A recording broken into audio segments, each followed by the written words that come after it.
So are we ready for the class? Good afternoon to everyone.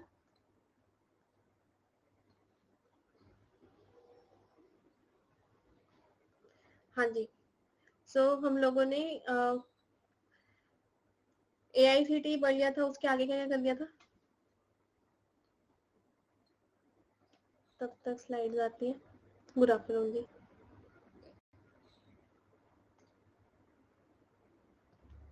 Hello.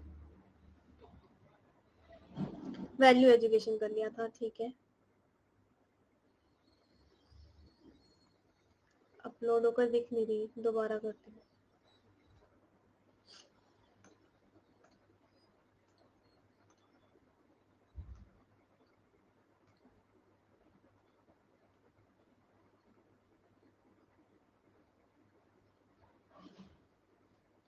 हाँ जी, I am good.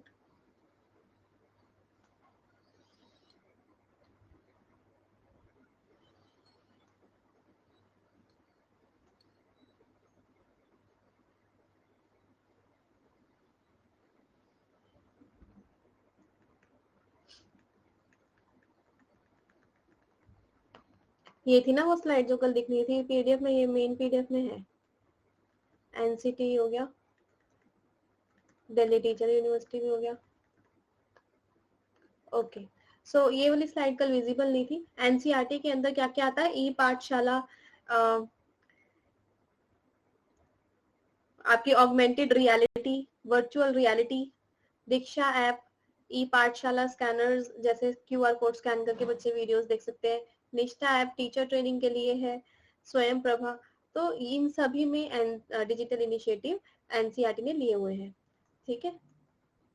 नहीं, paper back Hindi medium में नहीं है, उसके अंदर कोड होगा इंग्लिश मीडियम वाली के अंदर ही, जिससे ई बुक हिंदी वाली मिल जाएगी. So national repository of open educational resources जो CIET और NCET ने मिलकर बनाए हैं, तो ये NCERT के अंदर आते हैं ये सब. ठीक है जी. हाँ जी. फंक्शन ऑफ डिवीजन ऑफ, ये बाकी हमने डिस्कस कर लिया था. यूनेस्को भी हो गया है.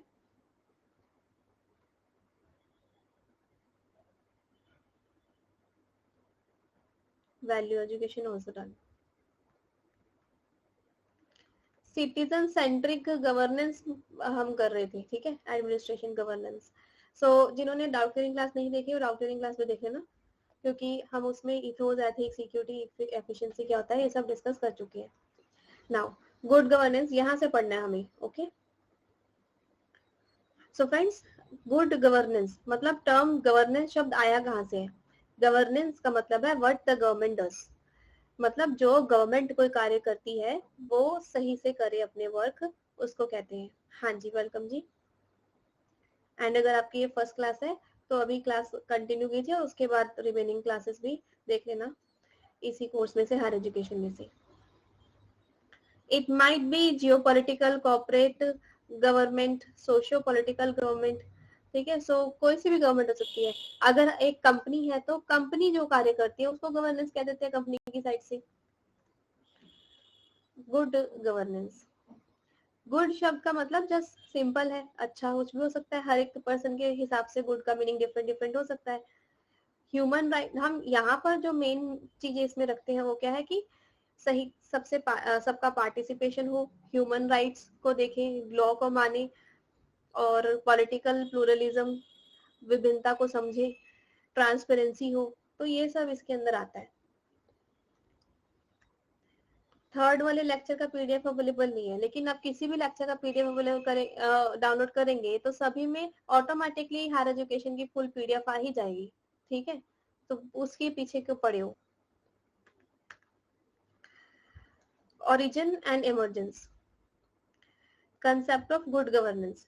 गुड गवर्नेंस शब्द कैसे आया है?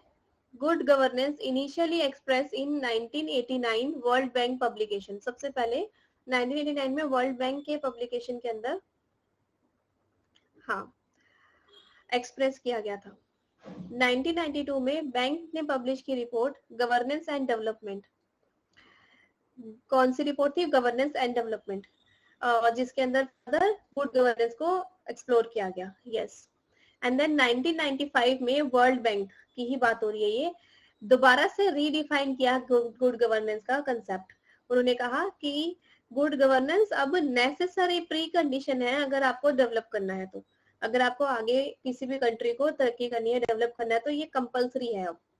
Then good governance is to promote sustained holistic integrated human development। Good governance का मतलब है कि करना है और सस्टेन करना है संपूर्ण होलिस्टिक इंटीग्रेटेड, मतलब सबको साथ लेकर चलने वाली ह्यूमन डेवलपमेंट। ठीक है, ह्यूमन की डेवलपमेंट करनी है, इसमें मानव विकास करना है। 1992 में रिपोर्ट दी थी। हाँ, वर्ल्ड बैंक की पब्लिकेशन में सबसे पहले गुड गवर्नेंस 1989 में आ चुका था, फिर उसके बाद ये वाली रिपोर्ट गवर्नेंस डेवलपमेंट वाली रिपोर्ट बनाई थी। प्रैक्टिकल टर्म में there are 3 particular feature of good governance. पहला क्या है? Empowerment capacity of government to frame, मतलब यहाँ पर गवर्नमेंट के पास पावर है या फिर कैपेसिटी है कि वो फ्रेम करे, मतलब बनाए पॉलिसीज को लागू करे और अपने फंक्शन उनके हिसाब से करे, जो वर्क उनको करना है वो उसके अकॉर्डिंग करे। सेकंड, ये गुड गवर्नेंस एक तरीके से इच्छा भी होती है, अगर हमारी इच्छा है तभी हम गुड गवर्नेंस को फॉलो करेंगे, political will. Third, process by which authorities exercise in management of countries economic social resources for development. तो ये एक ऐसा प्रोसेस है जिससे जो अथॉरिटी है वो क्या करती है, एक कंपनी की ही खुद एक कंट्री के इकोनॉमिक रिसोर्सेज को यूज करी है, सोशल रिसोर्सेज को यूज करी है, तो उसी के लिए वो अपना कार्य कर रही है कि हम इसी कंट्री के रिसोर्सेज यूज कर रहे हैं तो इसी को सर्व कर रहे हैं। ठीक है, तो ये सब गुड गवर्नेंस होता है। अच्छा, मुझे लगा गुड आफ्टरनून, गुड गवर्नेंस का कुछ करें। फर्स्ट है एम्पावर कर, इसमें गवर्नमेंट के पास पावर होती है कि वो पॉलिसी बनाए, पॉलिसी को इम्प्लीमेंट करे और अपने कार्य करे, फंक्शंस करे, सिंपल। और ये वाला डायग्राम हम अच्छे से समझ चुके थे। ट्रांसपेरेंसी मीन्स जो गवर्नमेंट की वेबसाइट्स हैं उन पे सारे चीजें इजीली अवेलेबल हो चाहिए, तो इसमें कोई डाउट नहीं है ना, जिन्होंने कल क्लास ली थी उनको आ गया समझ। ठीक है, इसके आगे जा सकते हैं। Next, second administrative reform commission ARC establish हुई थी। ARC के बेसिक प्रिंसिपल क्या है? जीरो टॉलरेंस स्ट्रेटेजी, मतलब हमें जो भी लॉ के रूल्स हैं उसका कोई भी उल्लंघन करेगा उसको बिल्कुल भी टॉलरेट नहीं करना। ठीक है, हाँ जी, सबको hello. Creating lively responsive accountable institution, मतलब जो जिंदा दिली होती है ना, जैसे जो इंस्टीट्यूशन है वो एक्टिवली काम करे, रिस्पॉन्स करे। ये आप समझ लीजिए, बहुत इंपॉर्टेंट है गुड गवर्नेंस के लिए। इंडिया में सेकंड एडमिनिस्ट्रेटिव रिफॉर्म कमीशन ने ये सब बताया था। आगे समझ? हाँ जी, टॉलरेट करने का मतलब कि झेलना। ठीक है, जैसे कि अगर कोई चीज हमें नहीं पसंद आए तो एकदम से हम गुस्सा हो गए, तो वहां पर मतलब कि टॉलरेट नहीं कर पाए। तो टॉलरेट करना मतलब कि, अब क्या बताऊं तुम्हें, इसमें भी हिंदी में टॉलरेट लिखा हुआ है। टॉलरेट करने का हिंदी आता है किसी को? इसका मतलब होता है कि अपना टेम्पर सही रखना। ओके, डिसेंट्रलाइजेशन, हाँ, बर्दाश्त करना, झेलना, वही होता है। ठीक है, फिर ट्रांसपेरेंसी मेंटेन करनी है। रिफॉर्म्स सिविल सर्विस के अंदर जो बनाने होते हैं, गवर्नेंस करना है, एथिक्स को फॉलो करना है, हाँ, बियर करना कहते हैं उसको। देन प्रोसेस इम्प्रूवमेंट, धीरे धीरे इम्प्रूव करना है प्रोसेस को। क्वालिटी गवर्नेंस प्रोवाइड करानी है रेगुलर बेसिस पे। सेकंड, जो एडमिनिस्ट्रेटिव रिफॉर्म कमीशन थी, इन्होंने कुछ मेथड भी बताए हैं। क्या मेथड है? सिटीजन सेंट्रिक होने के लिए प्रोसेस री इंजीनियरिंग का मतलब क्या होता है? जो भी हमारा इस वक्त प्रोसेस है, रूल्स रेगुलेशन है, उसके अंदर थोड़े चेंजेस करके अपग्रेडेशन करते रहेंगे तो री इंजीनियर, दोबारा से इंजीनियर हो जाएगा वो। मॉडर्न टेक्नोलॉजी को अप्लाई। फॉर्मल राइट, इनफॉर्मल, एक मिनट, इंफॉर्मेशनल राइट, RTI है ना हमारे पास, इंफॉर्मेशनल राइट्स भी इम्पोर्टेंट है हमारे सिटीजन के। चार्टर ऑफ सिटीजनशिप, मतलब चार्टर का मतलब होता है कि एक जो सिटीजन है उसके उसके क्या क्या हक हो सकते हैं, तो उसको वो सब मिले। सर्विस, इंडिपेंडेंट सर्विस इवैल्यूएशन, मतलब कि जब सर्विस को हम इवैल्यूएट कर रहे हैं, जांच कर रहे हैं, तो उसमें किसी का साथ एज सच नहीं देना कि किसी पर्टिकुलर पर्सन का साथ दे, इंडिपेंडेंटली जांच करनी है, ऑब्जेक्टिवली देखना है। रिजॉल्व करनी है कंप्लेंट्स, पब्लिक प्राइवेट पार्टनरशिप, भी यहाँ पर होनी चाहिए, दोनों साथ मिलके आगे बढ़े। Then this is again very important, options में आ जाएगा और पूछेगा कि इनमें से कौन कौन से हैं, तो इसलिए आपको फाइंड करना होगा बस। बैरियर कौन से हैं as per 12th report of ARC? Barrier है सिविल सर्वेंट एटीट्यूडनल इशू, मतलब हम जितना मर्जी गुड गवर्नेंस लेकर आ जाए, लेकिन फिर भी कुछ सिविल सर्वेंट होते हैं वो करप्ट होते हैं, और या फिर वो उनका एटीट्यूड ही ऐसा होता है कि वो मानते नहीं, वो इनफ्लेक्सिबल होते हैं। जरूरी नहीं कि सारे ही ओनली करप्ट हो, यहाँ पर ये भी हो सकता है कि वो चेंज नहीं करना चाहते, अपने आप को री इंजीनियर नहीं करना चाहते, ये सब इश्यूज भी हो सकते हैं। लैक ऑफ अकाउंटेबिलिटी, मतलब वो रिस्पॉन्सिबल नहीं बनना चाहते, रिजिड है ये, यस अकाउंटेबिलिटी होता है, जवाबदेही। देन ब्यूरोक्रेसी बहुत ज्यादा है, तो मतलब ब्यूरोक्रेसी का मतलब होता है कि एक काम को करवाने के लिए इसके पास चिट्ठी जाएगी, इसके पास, इसके पास, इसके पास, फिर नीचे आएगी, तो मतलब हायरार्की बहुत लंबी सी हो जाती है इस वजह से। Then citizen rights duties are not fully recognize, long process bureaucracy रहता है, जब सिटीजन को खुद को ही नहीं पता कि हमारे क्या हक है, ठीक है, तो भी प्रॉब्लम है। Then ineffective laws and rules, rules और लॉज में ही कुछ ऐसे पॉइंट्स है जहाँ पे चीटिंग की जा सकती है, जहाँ पे तोड़ा जा सकता है, वो लॉज में कुछ गड़बड़ियां ढूंढ ही लेते हैं, फिर उस हिसाब से चलते हैं, तो यहाँ पर भी प्रॉब्लम होती है जब लॉज एंड रूल्स सही ना बनाए गए हों। गवर्नमेंट का क्या वर्क होता है? सेल्फ प्रिजर्वेशन, मतलब वो इंटरनली आपस में एटलीस्ट डिपार्टमेंट्स में अग्रीमेंट बनाए, ठीक है, अपने आप को प्रिजर्व करे। Then supervision resolution of conflict, लड़ाई झगड़े को रिजोल्व करे। इकोनॉमिक सोशो इकोनॉमिक डेवलपमेंट, एक दूसरे के साथ मिलके वीकर सेक्शन को भी डेवलप करे, और जो कुछ वनरेबल सेक्शन है, जो रिस्की सेक्शन है, उनको भी डेवलप करना है। रेगुलेशन ऑफ इकोनॉमी, गवर्नमेंट का काम होता है कि पूरी इकोनॉमी को रेगुलेट करे। Goods and services they provide करे सोशो इकोनॉमिक डेवलपमेंट के लिए, तो ये सब वर्क होता है गवर्नमेंट का। सिटीजन चार्टर क्या चीज होती है? सिटीजन चार्टर प्रोग्राम लॉन्च किया गया था 1997 में, और फिर 2000 भी बहुत सारे 650 प्लस सिटीजन चार्टर बन चुके हैं। इसका मतलब सिटीजन, मतलब हम लोग जो नागरिक है, हम लोगों को हक मिले, इसके लिए इतने सारे रूल्स वगैरह चार्टर बन चुके हैं पूरे, ठीक है। चार्टर का मतलब होता है एक तरीके से प्रॉपर रूल्स, अलग अलग डिपार्टमेंट एजेंसीज में, गवर्नमेंट से, state government, central government, union territories में बनाए हैं। यूनियन लेवल पे ही आपके 115 सिटीजन चार्टर आराम से दिख जाएंगे। सिटीजन चार्टर का मतलब क्या है? ये एक पब्लिक स्टेटमेंट है, ये डिफाइन करती है कि सिटीजन को क्या सर्विस देनी है गवर्नमेंट ने, क्या स्टैंडर्ड्स फॉलो करेंगे, वो रूल फॉलो करेंगे, कौन सी कंडीशन यूजर्स जो है उस सिटीजन, हम लोग भी उन सर्विसेज को यूज कर रहे हैं, तो हम लोगों को भी क्या कंडीशन फुलफिल करनी है। एग्जाम्पल के लिए, अगर हम लोग को कहीं से मान लो सब्सिडी मिल रही है, तो किस किस को मिलेगी, ठीक है। अब ही आपने राशन कार्ड का देखा, जिसके पास 10,000 रुपीज से अबव इनकम है, उनके राशन कार्ड रद्द किए जाएंगे। तो यहाँ पर सिटीजन चार्टर किसको दिया जा रहा है? यहाँ पर वो जो जिनकी अर्निंग बहुत कम है, वो राशन दिया जा रहा है, below poverty line card, yes. तो ये क्या हो गया, ये भी एक तरीका रूल हो गया ना कि स्पेसिफिक सर्विस इसको मिलेगी। अब यह कंडीशन फॉलो करोगे तो आप ले सकते हो राशन, ठीक है, या राशन, ये चीज है। Then remedies are available for user in case of non compliance with standard, अगर गवर्नमेंट सिटी चार्टर को नहीं फॉलो कर रही, तो फिर यूजर को रेमेडी, हाँ उन सबको भी हो गया। सिटीजन चार्टर इंश्योर करता है demand driven rather than supply driven, ये कहता है कि डिमांड है उसके हिसाब से सर्विसेज मिलनी चाहिए, ये नहीं कि गवर्नमेंट कम देना चाहती है ये उनके हिसाब से नहीं। सिटीजन का पार्टिसिपेशन होना चाहिए एज पर कमीशन, गवर्नेंस तभी ले सकती, तभी अच्छा होगा जब सिटीजन पार्टिसिपेट कर पाएगा। सिटीजन सीकिंग इंफॉर्मेशन, सिटीजन से इंफॉर्मेशन कौन कौन सी ली जा सकती है? उनसे सजेशन पूछे जा सकते हैं। ये भी हो सकता है कि सिटीजन चाहते हैं उनको ज्यादा अच्छी सर्विसेज मिले, इसलिए वो कुछ कंप्लेन वगैरह करते हैं, ठीक है। अभी मैं यहाँ पर जज बैठी हूँ और आके सारे अपनी प्रॉब्लम्स बताओ, है ना। मैं एक टॉपिक पढ़ा रही हूँ, क्या मिलता है क्या नहीं, हम उस लेवल पे भी नहीं जा रहे। Citizen holding service provider other agency accountable, यहाँ पर सर्विस प्रोवाइडर को भी अकाउंटेबिलिटी मिलती है। एक्टिव सिटीजन पार्टिसिपेशन होना चाहिए।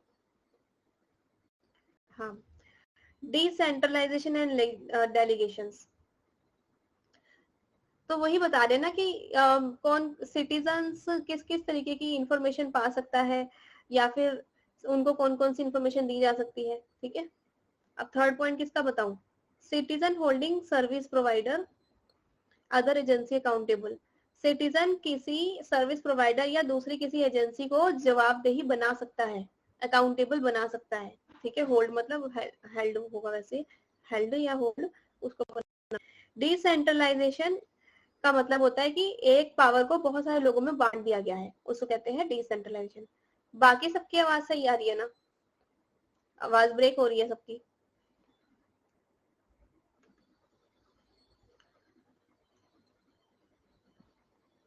हेलो, सही है? लेके आके मैं इंटरनेट लगा देती हूँ।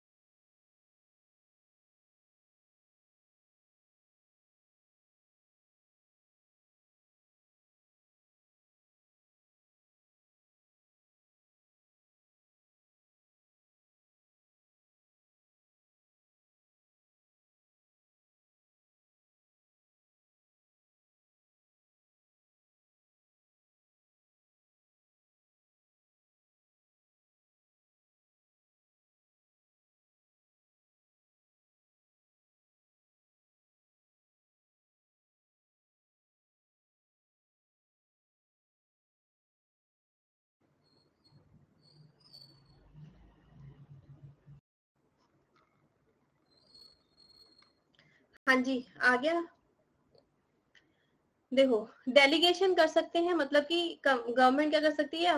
डिसेंट्रलाइजेशन और डेलीगेशन का मतलब क्या होता है? डेलीगेशन मतलब मैंने अपना काम किसी और को कह दिया कि ये काम आप कर दो, ये काम आप कर दो।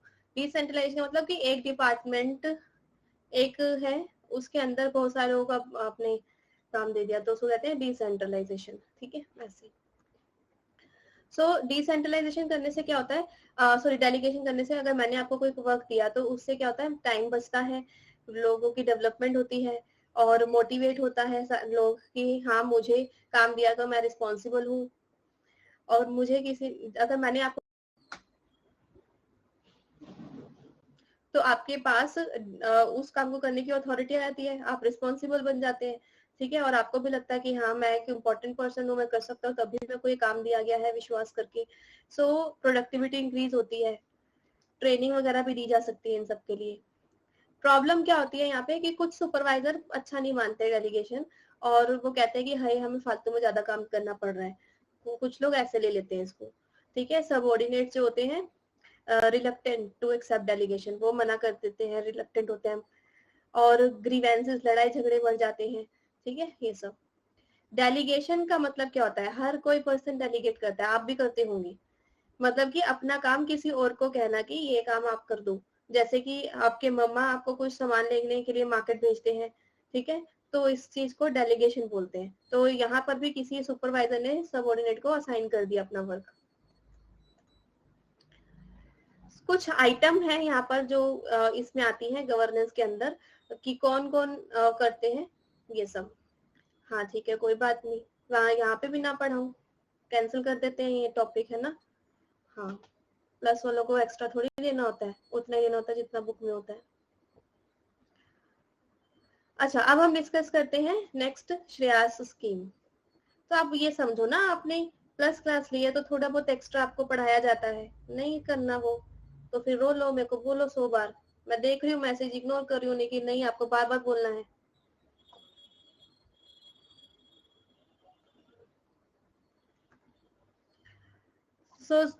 इसके अंदर और क्या क्या आ सकता है? Department of administrative reform and public grievances.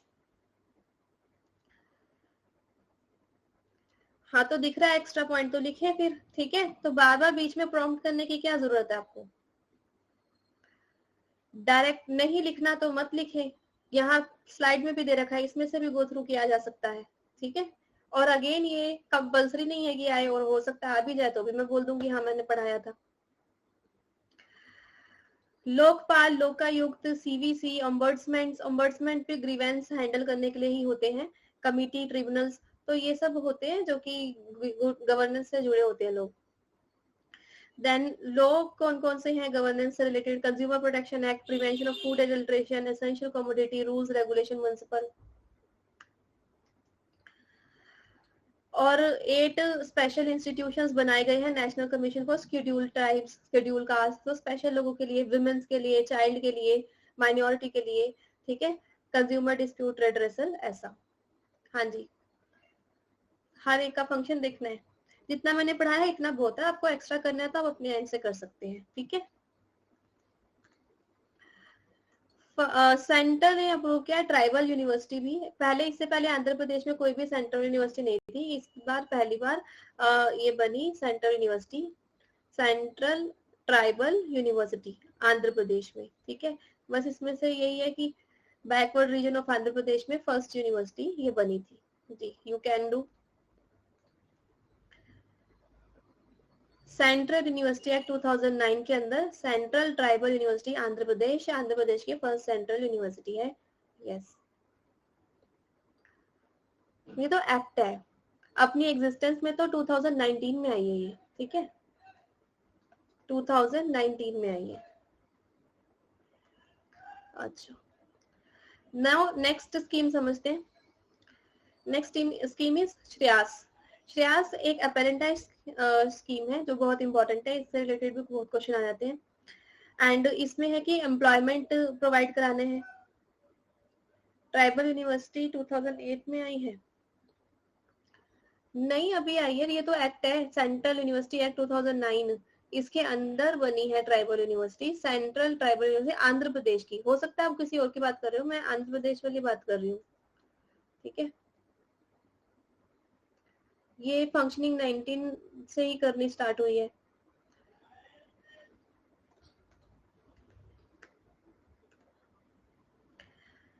हाँ जी, श्रेयास की फुल फॉर्म है scheme for higher education youth in apprenticeship and skill, Shreyas. फिर दोनों में कितना डिफरेंस है, कैसे मैच कर सकते हो आप? मैं इतनी देर से यही बता रही हूँ कि आंध्र प्रदेश में इससे पहले कोई भी यूनिवर्सिटी नहीं थी, अभी इस 2019 में पहली बनी है, ठीक है। अब अगला टॉपिक पढ़ा दूं।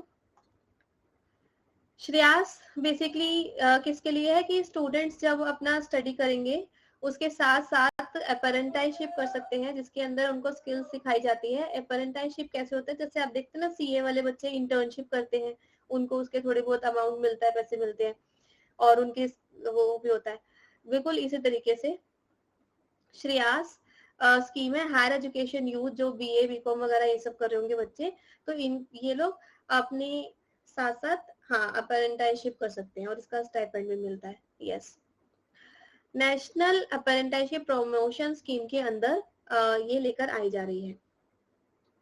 इंटर्नशिप अपेरेंटाइशिप सेम है? नो, अपेरेंटाइशिप में हाथ के काम करने होते हैं, मेहनत वाले काम करने होते हैं, और इंटर्नशिप प्रोफेशनल्स को मिलती है। सीएस वाले इंटर्नशिप, लॉ वाले इंटर्नशिप, एमबीए वो जो होते हैं, एमबीए भी कह सकते हो, डॉक्टर्स इंटर्नशिप। लेकिन जो ये होता है ये मिलते हैं जिनमें मेहनत का काम होता है, स्किल सीखनी होती है, वोकेशनल एजुकेशन होती है। एग्जाम्पल के लिए सुधीर से कह रहे हैं आईटीआई इंडिया में जो बनी हुई है वो भी, लेकिन ये आईटीआई के साथ साथ नॉर्मल कोर्सेज के अंदर लगाई गई है, ये स्कीम उसके लिए है। श्रेयास इज प्रोग्राम जिसके अंदर 3 सेंट्रल मिनिस्ट्रीज काम कर रही है, MHRD, skill development entrepreneurship, labour employment, national apprenticeship promotion scheme निकाल रही हैं। तो ये 3 मेन इंस्टीट्यूशंस हैं। दूसरा इसके अंदर नैप्स है, national career service, BA BSc BCom के साथ इसको लिंक कर दिया गया है। तो ये नॉर्मल कोर्सेज के साथ, एकेडमिक कोर्सेज के साथ लिंक कर दिया है। इसका मेन ऑब्जेक्टिव है कि स्टूडेंट्स में एम्प्लॉयबिलिटी, उनके अंदर प्रैक्टिकल स्किल्स भी उनको सीखने को मिले पढ़ाई करने के साथ साथ, एजुकेशन और इंडस्ट्री सेक्टर के बारे में भी उनको आइडिया होने लग जाए साथ साथ। ये स्कीम कहती है कि अर्न व्हाइल यू लर्न, जब आप पढ़ाई कर रहे हो साथ साथ आप अर्निंग भी करने लग जाओ। ये लागू भी हो चुकी है बहुत सारी यूनिवर्सिटीज में, एंड ग्रेजुएशन लेवल पे, और इसके अंदर सर्टिफिकेशन भी ऑलरेडी बहुत सारे बच्चों को मिल चुका है। सो 2019 में आई थी और 2020 में इसका फर्स्ट सेशन यस हो गया था complete. So national apprenticeship program scheme NAPS क्या करते हैं, ये प्रोवाइड करते हैं up to 10% of total workforce in every business industry. इसके अंदर जो भी बिजनेस इंडस्ट्री, फैक्ट्री, कंपनी इसके साथ जुड़ना चाहती है, उनकी जितनी भी टोटल वर्कफोर्स है उसका 10% उन्होंने कमिट किया है कि इस स्कीम के थ्रू वो कॉलेजेस में से लेंगे। ठीक है। सो इस स्कीम में सेक्टर स्किल काउंसिल है। अब ये इसका क्या काम है, ये एग्जाम कंडक्ट कराती है और सर्टिफिकेट्स उसके हिसाब से भी प्रोवाइड कराती है। इस स्कीम जो ये कर लेते हैं ना बच्चे अप्रेंटिसशिप, तो उनका एग्जाम होता है छोटा मोटा, फिर उसके बाद उनको सर्टिफिकेट भी मिलते हैं। और बाकी banking, financial, insurance services provide कराते हैं, टेलीकॉम वगैरह, और भी बहुत सारी कंपनीज है। जो जो इम्पोर्टेंट है मैं उसको ज्यादा डिटेल में समझा रही हूँ। इस स्कीम को टोटल 3 लेवल पे, ट्रैक्स पे पढ़ाया गया है, किया गया है। तो फर्स्ट ट्रैक क्या है, फर्स्ट ट्रैक है add on apprenticeship, degree apprenticeship. इसका क्या मतलब होता है कि स्टूडेंट जो करेंटली कोई डिग्री प्रोग्राम कर रहे हैं ऑलरेडी, अब उनको भी इसमें पार्ट लेना है, तो फिर उनको जॉब लिस्ट दी जाएगी, उनमें से चूज कर सकते हैं कि कौन सा उनको सुटेबल लगता है। फिर सेक्टर स्किल काउंसिल जो है ना, उनके हिसाब से जो उनको लिस्ट दी जाती है उसमें से चूज करते हैं। उसमें से अप्रेंटिसशिप प्रोग्राम नॉर्मली ये 6 मंथ का होता है और बच्चे को पर मंथ 6,000 रुपीज मिलते हैं इंडस्ट्री से। सो ये बेसिकली जो ऑलरेडी कर रहे हैं ना, उनके कोर्स के साथ उनको 6 मंथ की वो मिलती है कि साइड बाय साइड कर लीजिए अप्रेंटिसशिप। यस।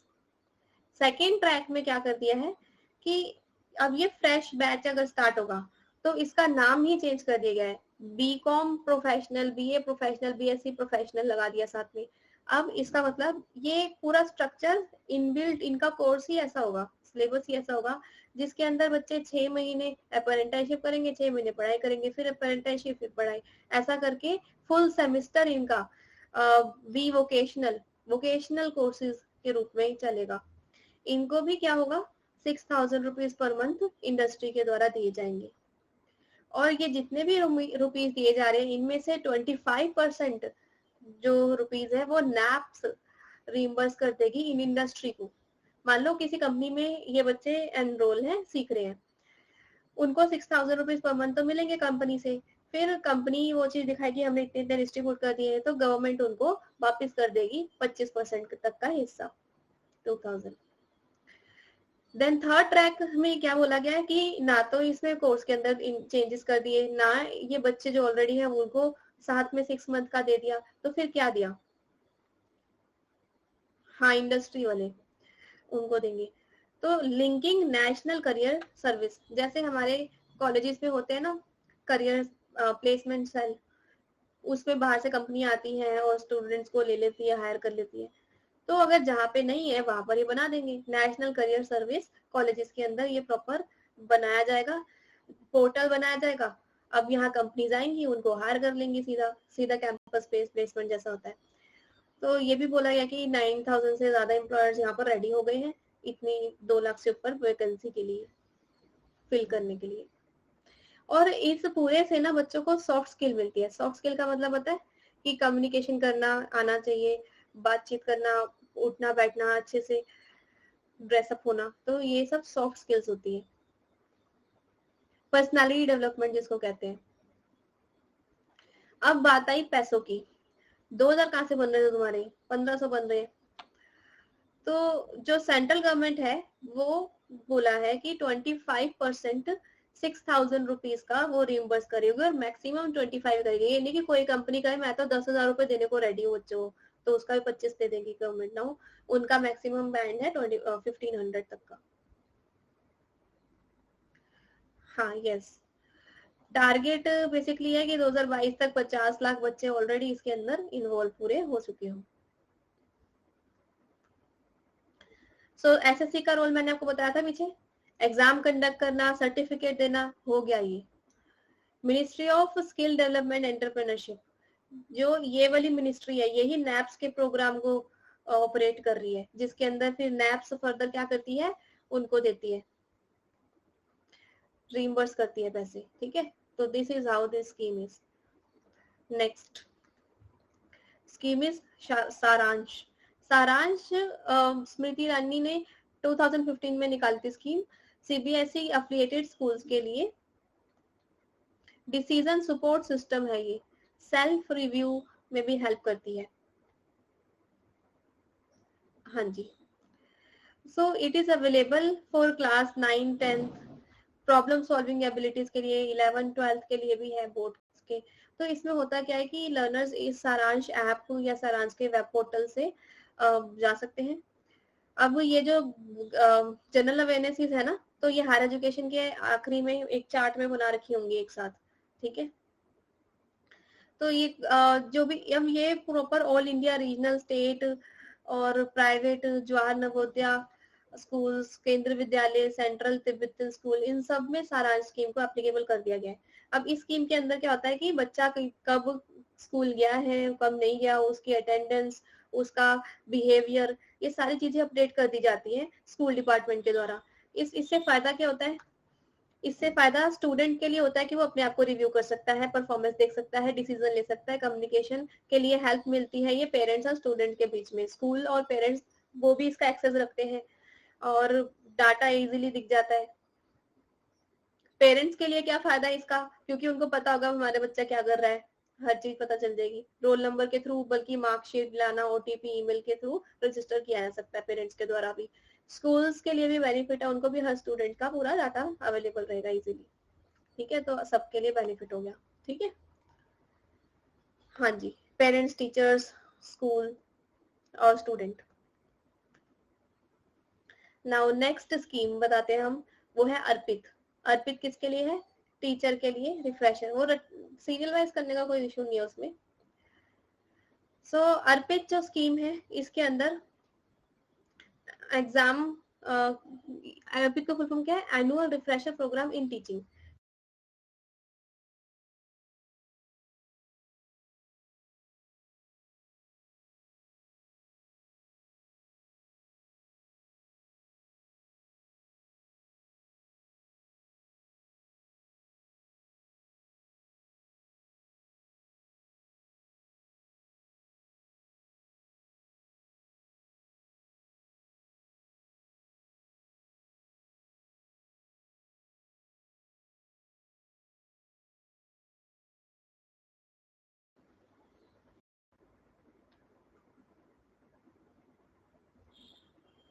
आगे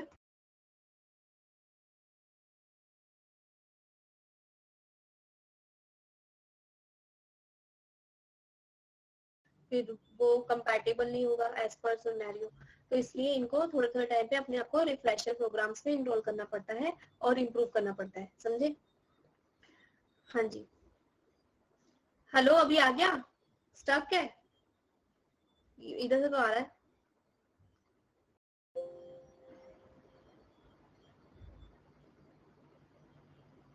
अभी ठीक है। सो अर्पित बेसिकली कब आया था, दिसंबर 2018 में निकाला गया था ये। एक सेकंड, इसका ईयर लिखा होगा मैंने, हाँ यहाँ पे लिखा है 2018, नवंबर 2018 में आया था, सही है। अर्पित कोर्सेज गवर्नमेंट ऑफ इंडिया के द्वारा स्वयं के प्लेटफॉर्म पे निकाले जाते हैं, मासिव ओपन ऑनलाइन कोर्सेज में। फिर इनके पेपर होते हैं जो एनटीए लेता है और फिर इनको सर्टिफिकेट मिलते हैं, ठीक है। तो 2018 में एमएचआरडी ने ऑनलाइन अर्पित निकाला था, बिग एंड यूनिक प्रोग्राम है ये बहुत, और 15 लाख हायर एजुकेशन स्टाफ को इजीली यहाँ पर रिफ्रेशर कोर्सेज कराए जा सकते हैं। और बहुत सारे इंस्टीट्यूशन है, जैसे कि 75 प्लस इंस्टीट्यूशन है जो इसके अंदर आते हैं। एग्जाम होता है मैम, ये पहले कोर्स होता है फिर एग्जाम होता है उसका, ठीक है। National resource centre for implementation of Arpit, national resource centre खोले गए हैं, मतलब कि ऑफलाइन भी इसके बहुत सारे अलग अलग जगह पे इंडिया में सेंटर्स ओपन करे हुए हैं। अब इन सेंटर से क्लासेस ली जाती है, स्टडी मटेरियल प्रोवाइड कराए जाते हैं, ऐसा। यार आवाज ठीक आ रही है, हाँ जी। फिर ये क्या है, ये तो पेपर, ये तो मैंने एक एडवर्टीजमेंट लगाया ना यहाँ पे, यूजीसी ने अर्पित ऑनलाइन कोर्स स्टार्ट किया, ये तो वो वाला कोर्स है। अब ये आया नवंबर में है, पहला कोर्स उसका दिसंबर में स्टार्ट हुआ था, तो मैंने वो रखा है, 2019 को ये पेपर था, तो ये तो एक एडवर्टीजमेंट रखा है मैंने यहाँ पर, ठीक है। जो एग्जाम्पल दिया है कि ऐसे इनका पेपर होता है, ऐसे डेट है, अब ये थोड़ी कि सिर्फ इसी दिन हुआ था और नहीं होगा, ये एग्जाम्पल रखा है। करेक्ट आंसर क्या होगा एग्जाम में, जो ये लिखा है यहाँ पर, ठीक है। वो फोटो है जो रिफ्रेशर प्रोग्राम, जब मैंने फोटो खींची थी तब ये डेट को पेपर था इनका, ये लो अब, ठीक है। तो ये तो लिखा है नवंबर 2018 से फैब तक का एक कोर्स था, फिर अगला कोर्स आए, उनके पेपर हुए। इनसे क्या प्रॉफिट होगा यार, मैंने अभी बताया ना इससे क्या फायदा होगा, अपना भी एग्जाम्पल दिया, टीचर्स की पीडीएफ का एग्जाम्पल दिया, क्लास का एग्जाम्पल दिया। इससे फायदा ये होगा कि अपडेट होता रहेगा टीचर्स को, समझे। अच्छा तुम्हें फायदा वो वाला चाहिए होगा शायद, प्रमोशन का है, अरे हद होती है, हर चीज में पैसा ही चाहिए बस। सो यहाँ पर टीचर अगर पुराने जमाने का पढ़ाती रहेगी, मान लो मैंने 2014 में नेट जेआरएफ क्रैक किया था, मैं तब का ही सिलेबस आपको पढ़ाती जाऊं तो कितना ओल्ड सिलेबस हो जाएगा वो।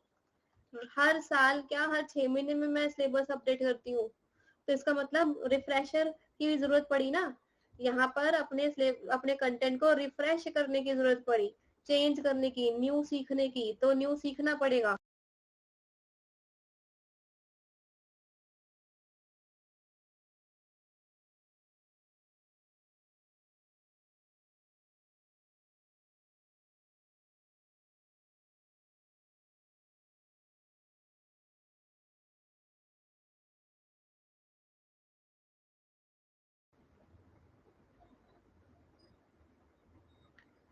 फैकल्टी डेवलपमेंट प्रोग्राम्स होते हैं, मैं कॉल ही कर लेती हूँ।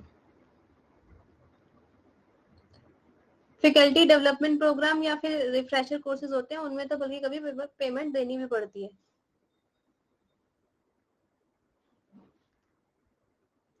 अब अर्पित के जैसे ही निकाला गया लीप, यस, लीप जो था ये हायर लेवल के जो टीचर्स होते हैं उनके लिए निकाला गया था, यस। ये उठाएगा,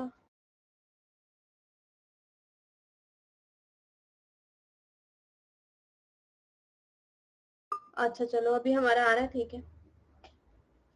सत्यपाल सिंह जी ने लॉन्च किया था leadership for academician programme and annual refresher programme on teaching, ठीक है, Arpit for higher education faculties, yes. So leadership academician programme leap is 3 week fellowship flagship programme, ये 3 हफ्ते का पढ़ाई होती है इसके अंदर। इधर किस किस को मिलता है ये, जो NIRF के टॉप 15 रैंकिंग में आती है यूनिवर्सिटी, सिर्फ उन्हीं को, इंस्टीट्यूशंस को, एंड उनके जो टीचर्स होते हैं उनको ये कोर्स करने का मौका मिलता है। इसके अंदर 2 वीक डोमेस्टिक मतलब इंडिया में ही पढ़ाई होती है, इनकी रिफ्रेशिंग करवाया जाता है, इनकी लीडरशिप को इम्प्रूव कराया जाता है कि कैसे इनकी लीडरशिप को इम्प्रूव करना है, एंड 1 वीक फॉरेन ट्रेनिंग करवाई जाती है, ठीक है। तो ये है लीप, लीप मतलब लीडरशिप फॉर एकेडमिशियन प्रोग्राम। और जो अर्पित है ये इसमें तो ऑनलाइन है, मासी ओपन ऑनलाइन कोर्स स्वयं से भी कराया जा सकता है, घर बैठे भी टीचर्स कर सकते हैं जब भी फ्री टाइम हो। अभी समझ आ गया। सो क्वेश्चन कहता है लीप प्रोग्राम किसके लिए निकाला गया।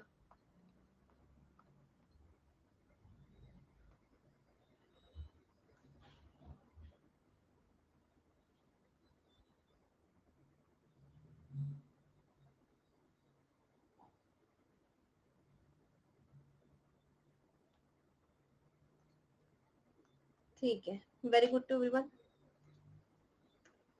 अभी बताया था आपको, ये सेम ही है, सत्यपाल जी ने ही निकाला, सत्यपाल सिंह जी ने ही निकाला है, ठीक है। दोनों अर्पित भी और लीप भी, प्रोग्राम अलग है लेकिन निकाले दोनों इन्हीं में, ठीक है, इन्होंने नहीं, इन्होंने, और सेम डेट को। सो कुछ ICT इनिशिएटिव भी है, आई शेयर में आप क्या कर सकते हो, ये 2015 में निकाला था। अगर एज अ सिटीजन कुछ इंडिया के लिए करना चाहते हो, आपके पास कुछ वेब बेस्ड सॉफ्टवेयर है, आईसीटी से रिलेटेड आप कोई सॉफ्टवेयर बना सकते हो, वेबसाइट बना सकते हो, ऐप बना सकते हो गवर्नमेंट के लिए, तो you can participate in it and government की हेल्प की जा सकती है। ठीक है, अब इससे क्या फायदा होगा, तुम्हारा दिमाग सिर्फ उस पर चलता है, कोई फायदा नहीं होगा, तुम्हारा सिर्फ नाम आएगा। ठीक है, मतलब कुछ और वैसा ऐसा नहीं मिलेगा। नाउ ई पाठशाला, थोड़ी देर में आ जाता क्वेश्चन, मैं खुद ही बता दूं। E Pathshala has been developed by NCERT, NCERT ने निकाला है ई पाठशाला स्कीम। ई रिसोर्सेज है जिसके अंदर text book, audio, visuals, periodicals, हाँ जी, जैसे अनएम्प्लॉयमेंट को सॉल्व करने के लिए आइडिया शेयर कर सकते हैं। आइडिया की बात नहीं है दीक्षांत, आईसीटी दो, आईसीटी से रिलेटेड कोई बेनिफिट आप शेयर करना चाहते हो तो करो, मतलब वेबसाइट बनाना, ऐप बनाना, ठीक है, कोई टेक्नोलॉजी न्यू निकाली वो। ई पाठशाला समझ में आ गया, एनसीईआरटी ने निकाला है, जिसके अंदर टेक्स्ट बुक को ई कंटेंट में कन्वर्ट करना, ऑडियो विजुअल क्लासेस, इनकी वेबसाइट भी है, सॉफ्टवेयर ऐप भी है इनकी, इनका यूट्यूब चैनल भी है। ठीक है, सो मोबाइल ऐप भी है ई पाठशाला की। प्रेजेंट स्टेटस ऐसा याद करने की जरूरत नहीं आपको, और कब आया था ये पता होना चाहिए, 7 नवंबर 2015 में आया था। किसी सिचुएशन के लिए आप मुझे बता ही दो कि आपने क्या देना है इनको, बताओ, क्योंकि मैंने समझा दिया आपको कि आपके पास टेक्नोलॉजी से रिलेटेड कुछ होगा।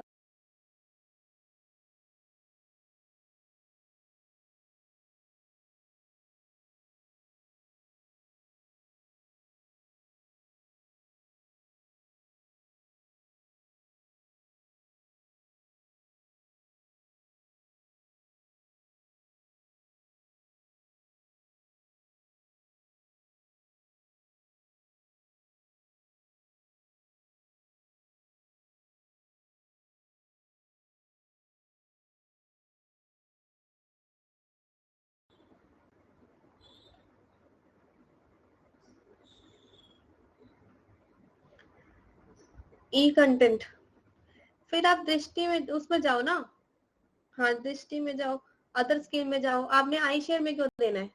अब मेरे को तो ये समझ नहीं आ रहा, मैं बता चुकी हूँ, इसमें टेक्नोलॉजी बेस्ड देना नहीं, आपने फ्री आई पे कुछ अदर चीजें देनी है।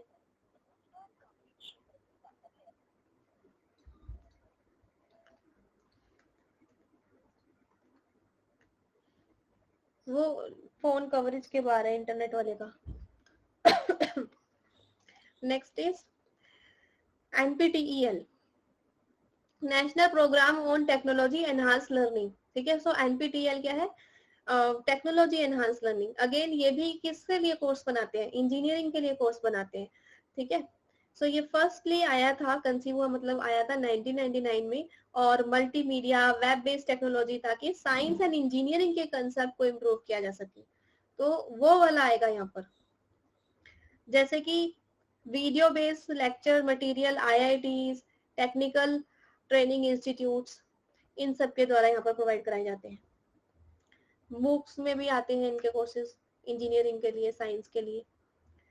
देन इंडिया में प्रेस इंफॉर्मेशन ब्यूरो है, पीआईबी, जो एक मेन पोर्टल है। सबसे पहले कोई भी न्यूज होती है वो पीआईबी के वेबसाइट पे दिखती है, उसके बाद ही बाकी सारे न्यूज चैनल्स वगैरह दिखाते हैं।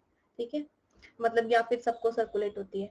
तो इसलिए जो इंफॉर्मेशन प्रिंट के लिए जाएगी, electronic, new media, government plans, policies, program, initiative, achievement से रिलेटेड, वो सारी की सारी ऑफिशियली अगर पीआईबी अनाउंस करेंगे तभी वो आगे प्रिंट हो सकती है, नहीं तो नहीं। प्रेस इंफॉर्मेशन ब्यूरो एक गवर्नमेंट और मीडिया के बीच में गेटवे है, क्योंकि गवर्नमेंट की कोई भी न्यूज बिना इनके आगे नहीं जा सकती। ठीक है,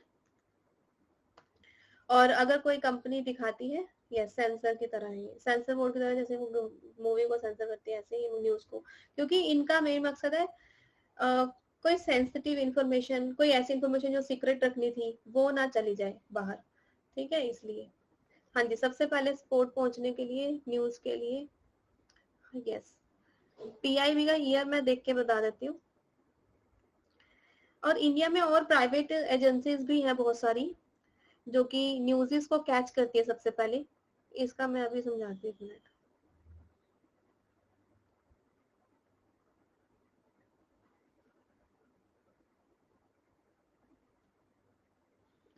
पीआईबी आई थी 1919 में, ठीक है। और फिर उसके बाद ये ब्यूरो ऑफ इंफॉर्मेशन, मतलब नाम वाम चेंज हुए, वैसे ये अपने एग्जिस्टेंस में सबसे पहले तब आई थी, ब्रिटिश इंडिया में आ गई थी, ब्रिटिश गवर्नमेंट के द्वारा ही आ गई थी।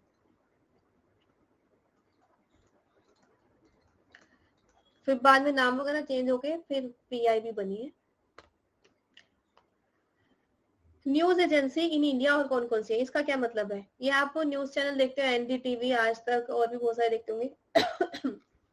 सो इन सभी न्यूज चैनल की पहुंच जो है वो अपने हिसाब से होती है, लेकिन इन न्यूज चैनल्स में इन्होंने जो माइक पकड़ा होता है ना, वो आप ध्यान देंगे तो कभी कभी आपको एएनआई का दिखेगा, कभी कभी पीटीआई का दिखेगा, ठीक है, माइक।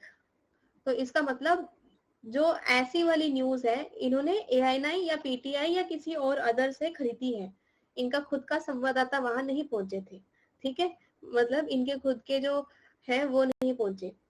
यस, ध्यान से देखिए। अच्छा, सो ये एएनआई के फुल फॉर्म है एशियन न्यूज इंटरनेशनल।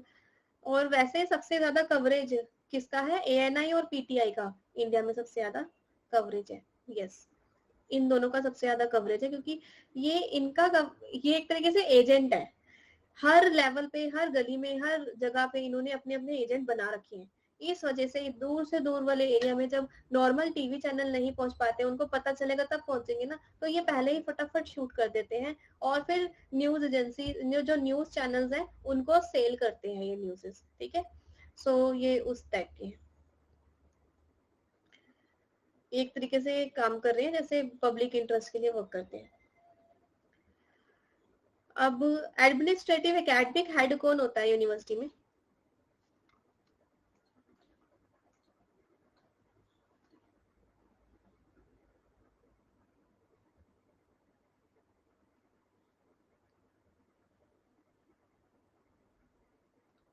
कल की क्लास में कराया था, ठीक है, वेरी गुड। सो वाइस चांसलर होते हैं, जो कि मेन हेड होते हैं, जो रियल हेड होते हैं, सारा काम कर रहे होते हैं। ओके जी। सो अब हम आते हैं टॉपिक चेंज करके, and new topic is very important, university grant commission का सेक्शन 12 CCC, ठीक है। तो यूजीसी का जो 12 CCC वाला सेक्शन है, इसमें मैंने आपको समझाया था क्या होता है, इंटर यूनिवर्सिटी सेंटर्स बनते हैं, इसके अंदर इंटर यूनिवर्सिटी सेंटर्स बनते हैं। यस, सो कौन कौन से सेंटर्स अभी है, ये तो नहीं, कहाँ किया था ये, IUAC, inter university accelerator centre, इसका पहले नाम था न्यूक्लियर साइंस सेंटर, ठीक है, 1984 में आया था। तो ये भी क्वेश्चन पूछा था, इनमें से which of following are IUCs और नॉट, या फिर कौन से 12 CCC में आ रहे कि नहीं। तो इंटर यूनिवर्सिटी सेंटर क्यों बनते हैं, पहले आपको ये समझाती हूँ। जो भी सेंटर बना है वो किसी पर्टिकुलर स्पेशलाइजेशन के लिए बना है, जैसे कि नैक भी इसी में आएगा, आपको दिखेगा आगे। तो इनफ्लिम नेट भी इसी में है। नैक का क्या काम है आपको अच्छे से पता है, नेशनल असेसमेंट एक्रीडेशन काउंसिल, जो कि एक ऑटोनोमस बॉडी है। ये सारे सेंटर क्या होंगे, अपने अपने लेवल पे ऑटोनोमस होंगे और किसी पर्टिकुलर पर्पस के लिए आए हैं। नैक एक्रीडेशन करने के लिए आया, यौगिक साइंस योगा को बढ़ावा देने के लिए आया, इनफ्लिम नेट ई लाइब्रेरी और दूसरों को डाटा सोर्स देने के लिए आया, ठीक है। ऐसे अब आपको बेसिक नेचर समझ में आ गया, IUC किस लिए बनाए जाते हैं सेक्शन 12 CCC में। अब हम पढ़ रहे हैं accelerator centre, basically science centre है, ये न्यूक्लियर साइंस सेंटर है। तो ये सेटअप किया गया है ऑटोनोमस सेंटर के रूप में 1984 में, और सबसे पहला सेंटर ये बना है प्रोवाइड करने के लिए research services program, infrastructure individuals को, यूनिवर्सिटीज को। Then next is inter university centre for astronomy astrophysics. अभी ये इसका मेन पर्पस किसके लिए आ जाएगा, एस्ट्रोनॉमी, तारामंडल, एस्ट्रोफिजिक्स की पढ़ाई करवाने के लिए। तो इन सब्जेक्ट्स को फैसिलिटेट करने के लिए यूनिवर्सिटी के डिपार्टमेंट्स एंड कॉलेजेस में IUCAA बनाया है। नाम फुल फॉर्म भी करते हैं और किस पर्पस के लिए है ये भी देखना है, ईयर भी आ सकता है। Then UGC DAE, department of atomic energy, UGC DAE so ये किसके लिए है? 1989 में आया है, प्रमोट करने के लिए research in science and technology Indian universities by providing institutional framework, optimum research की जा सके तो एटॉमिक एनर्जी के लिए है ये। इसको जैसे कि यहाँ पर department of atomic energy such as Dhruv reactor Mumbai में बनाया। तो ये डिफरेंट डिफरेंट डिपार्टमेंट्स है एटॉमिक एनर्जी की स्टडी रिसर्च करने के लिए बनाए गए हैं अलग अलग जगह पे, ठीक है। ऐसा मेरी क्लास प्लानर में शो नहीं हो रही, आपने एनरोल नहीं किया हुआ, एनरोल किया होता है ना तभी दिखती है। जैसे VCC कलकत्ता में, तो मतलब अलग अलग जगह पे ये क्या कर रहे हैं, DAE और CSR, इनका मेन वर्क है कि एटॉमिक एनर्जी से रिलेटेड डिपार्टमेंट्स एस्टेब्लिश करना, उनको फैसिलिटेट करना, उनमें रिसर्च करवाना, ये काम है। Then CEC, consortium for educational communication. So यहाँ पर टीवी में आते हैं ना प्रोग्राम, CEC व्यास करके चैनल आते हैं, जैसे ज्ञान दर्शन आते थे, ऐसे ही स्वयं के भी चैनल आते हैं बहुत सारे, और स्वयं प्रभा के भी आते हैं, स्वयं के नहीं स्वयं प्रभा के, एंड CEC के भी आते हैं। अच्छा, so consortium for educational communication television along with appropriate use of emerging information communication technology, ये क्लासरूम प्रोग्राम्स इन्होंने पहले स्टार्ट किए थे 1984 में। उसके बाद इन्होंने टीवी चैनल्स भी बना दिए। पहले ना क्लासरूम प्रोग्राम्स चलाए थे फ्री ऑफ कॉस्ट पढ़ाने के लिए, एजुकेशनल प्रोग्राम। फिर इनिशियली मीडिया सेंटर सेटअप किया इन्होंने 6 यूनिवर्सिटीज में। उसके बाद 1993 में एक मेन एजेंसी बन गया ये, गाइड करने के लिए एजुकेशनल प्रोग्राम के लिए, मीडिया सेंटर्स के थ्रू, मीडिया सेंटर के थ्रू ये अपेक्स बन गया, नोडल एजेंसी बन गया। देन आज की डेट में 22 मीडिया सेंटर्स हैं जो कि एजुकेशनल मल्टीमीडिया रिसर्च करवा रहे हैं। इनफ्लिपनेट, CEC, हाँ CEC, consortium for educational communication.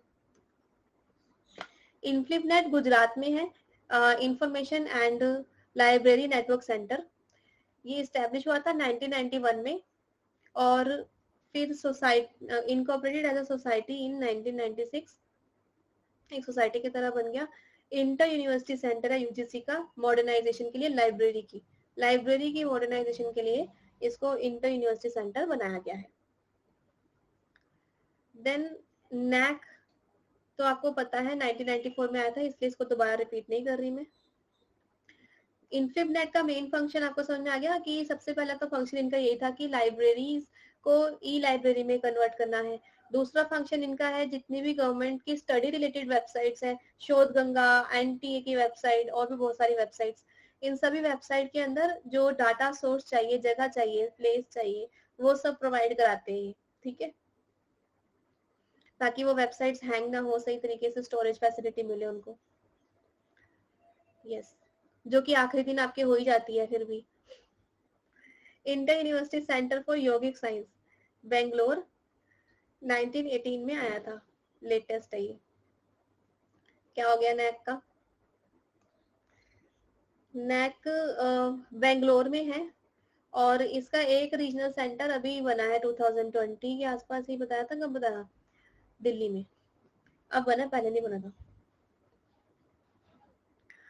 जो पुराने क्वेश्चन हुए होंगे प्रीवियस ईयर में, उसमें होगा कि इसका रीजनल ऑफिस नहीं है, जो अब आएगा तो अब तो है, ठीक है। सो ऑटोनॉमस बॉडी है ये, इंटर यूनिवर्सिटी सेंटर योगिक साइंस की। तो योगिक साइंस वाला अभी बना 2018 में योगा के लिए। मेरी क्लास से कनेक्ट नहीं हो रही? अच्छा, inter university centre for teacher education is also there. Teacher education university grant commission के द्वारा बनाया गया है, और ये BHU में है। सो इसके अंदर एक minute, country inter university centre, जैसे कि ये DA CSR बता दिया, CEC हो गया, AA ये भी हो गया, सब हो गया, एक्टिव है। उसके अलावा ये टीचर वाला भी बना है BHU में। तो ये टीचर वाला कहाँ बना है? BHU में बना है। यार तुम्हारे आ रही है सबकी क्लास? हेलो, किसी की आ रही है क्लास? मैं बंद करके खोलूं फिर? तुम अपना बंद करके खोलो ना, ठीक है। मैंने कर दिया एक बार, मेरी तो सफा साट हो गई। तुम्हें एक मिनट क्या दिखाई दे रहा है? व्हाइट बैकग्राउंड दिखाई दे रहा है। मेरी स्लाइड गायब हो गई। एक ही बची है। वो भी व्हाइट। तुम्हारा खोलती हूँ।